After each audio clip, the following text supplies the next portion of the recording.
ভারতবর্ষের ইতিহাসে এক কলঙ্কিত অর্থনৈতিক সামাজিক সংগ্রামের চিহ্ন হয়ে আছে এই নীল চাষের ইতিহাস। এখনো বাংলাদেশ ও ভারতে বিভিন্ন স্থানে সময়ের সাক্ষী হয়ে দাঁড়িয়ে আছে অনেক নীলকুঠি।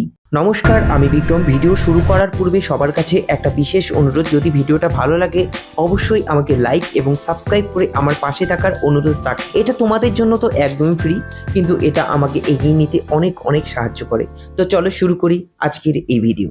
নীলচা শব্দটি শুনলেই যেন চোখের সামনে ভেসে ওঠে বাংলার অসহায় কৃষকের মুখ। বাংলায় কৃষকদের উপর ইংরেজ বণিকদের অত্যাচার, নির্যাতন, কৃষকের আহজারি, ক্ষুধার জ্বালা, এসব নির্মম চিত্র আজও কালে সাক্ষী হয়ে আছে ভারত বাংলাদেশ। বিভিন্ন স্থানে দাঁড়িয়েছে বেশ কিছু নীলকুঠি। প্রজ্ঞ ঐতিহাসিক কাল থেকেই ভারতবর্ষে নীল চাষ ও প্রক্রিয়াকরণ করা হতো। ওট গাছের এককালে নীল তৈরির উৎস ছিল। ভারতবর্ষ বাণিজ্য শুরু করার আগে ইংরেজ বণিকরা ভারত থেকে নীল কিনে নিয়ে যেত ইউরোপের বাজারে। দ্রুতই ভারতীয় উন্নত মানের নীল ইউরোপের বাজারে জনপ্রিয় হয়ে ওঠে, যার ফলে ওট গাছ থেকে উৎপাদিত নীল বাজার হারায়। ব্রিটিশরা রং প্রাপ্তির সহজলভ্য উৎস হিসাবে ভারতবর্ষের প্রতি উৎসাহিত হয়ে উঠেছিল। এরপর 1757 সালে ভারতের শাসন ক্ষমতা ইংরেজদের দখল করলে 1779 সালে এ কোম্পানি নীল চাষ করার আদেশ জারি করে। এই আদেশ জারির পরেও ভারতীয়রা নীল চাষের তেমনি আগ্রহ হয়নি। 1777 সালে বাংলার প্রথম নীল চাষ শুরু হয়। সে সময়ে ইংরেজ বণিকরা জোর করে কৃষকদের দিয়ে নীল চাষ শুরু করে। সে সময়ে ইংরেজ বণিকরা কুঠি স্থাপন করে নীল চাষের দেখাশোনা করত। সে কুঠি নীলকুঠি নামে পরিচিত ছিল। অনিচ্ছুক চাষিদের নীল চাষে বাধ্য করা হতো।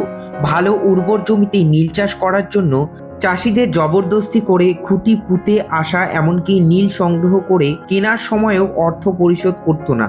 উপরন্ত পেয়াদা ও লাঠিওয়ালাদের দিয়ে দৈহিক নির্যাতন করা হতো গরিব চাষিদের। এই ক্ষমতা সম্পন্ন ব্যবসায়ী সম্প্রদায়ের নীলকর নামে পরিচিত, যাদের অত্যাচারেই বহু বিত্তশালী গৃহস্থ গ্রাম ছেড়ে পালায়, বহু মানুষ জীবন হারায়। নীল চাষ না করলে চাষিদের উপর যে অমানবিক অত্যাচার নির্যাতন চালানো হতো, সেই কষ্টের ইতিহাস এখনো বাংলার মানুষের মেধায় ও স্মৃতিতে রয়ে গেছে। আর এই নীল তৈরির প্রক্রিয়া, নীল গাছ থেকে রং উৎপাদন ছিল অত্যন্ত দুরূহ একটি পদ্ধতি।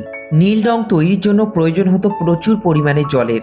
এজন্য নীল তৈরির কারখানাগুলো তৈরি হতো সবসময় নদীর তীরবর্তী এলাকায়। নদীর জল হস্তচালিত পাম্প দ্বারা কারখানায় জলধারে আনা হতো। তারপর সেই জল নেওয়া হতো নিরেটভাবে তৈরি সারি সারি চৌবাচ্চায়, আর থাকতো তামা বা লোহার তৈরির একটি বয়লার। নীল গাছ কাটার পর একজন রায়ত গাড়ি বা নৌকা বোঝাই করে কারখানায় নিয়ে আসতো।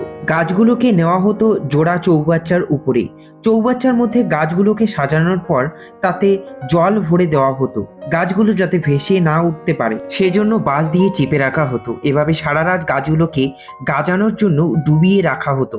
অনেক প্রসেসের পর জমাট বেঁধে যাওয়া এই নীল এরপর আয়তনের পিণ্ডে পরিণত হয়। এরপরে ব্রিটিশ কোম্পানির নাম ও তারিখ ছাপ মেরে দেওয়া হতো, পরে বাজারজাতের জন্য পাঠিয়ে দেওয়া হতো। এই অত্যাচার সহ্য করতে না পেরে 1859 সালে নীল চাষিরা নীলকর সাহেবদের বিরুদ্ধে বিদ্রোহ করে সারা বাংলাতে ছড়িয়ে পড়ে।